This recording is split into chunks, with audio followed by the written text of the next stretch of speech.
Let's continue our conversation about how to share our faith in a post-Christian nation. I've given you two steps already. We talked about step number one, which is walk in the Spirit. Step number two would be to learn to love people well. And then the third step that I want to talk about now is learning to build good relationships. So a lot of times when you talk about evangelism, people will think of this idea of, some kind of sales pitch. Let me give you 12 steps. Let me give you the ABCs. Let me give you the Romans Road. Let me throw these things at you. We even learned how to deflect questions that people might have so that we can get down to the bottom line. Listen, these are all sales tactics. As a matter of fact, a lot of times I think relationships in the past have been baiting and switching. And basically what I mean is that instead of just having people over to your house to share life and to love on them and to get to know them, there's a hidden agenda in that relationship of I want to tell them about Jesus. So listen, those two can coexist in some respects.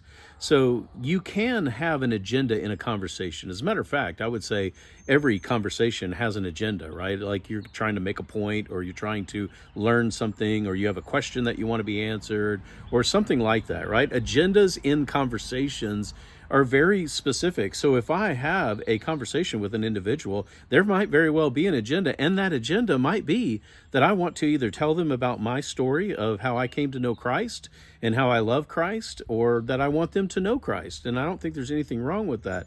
But that is not necessarily a hidden agenda of my having a relationship with this individual. Because if that person doesn't agree, if they don't accept, if they don't come to Christ, that should not change my love for them. That should not change my relationship with them. If it does, then there was, in fact, a hidden agenda that I have to be careful of.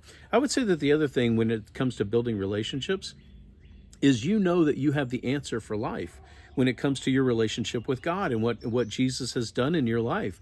And so you're always looking for those points that the gospel can be applied. And a lot of times those are points of pain that people have in their lives. And so I just want you to think about that as you're caring for your friend and as you're looking after your friend. You might very well have an answer for something that they're going through. And that answer is probably going to be the gospel. It's probably going to come from the Word of God.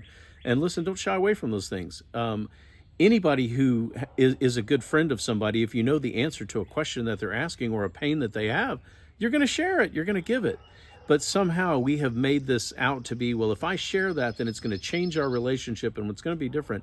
That is only true if you allow it to be so. So my suggestion to you would be not let that happen and just find yourself building good, solid relationships and then sharing your faith through your conversation.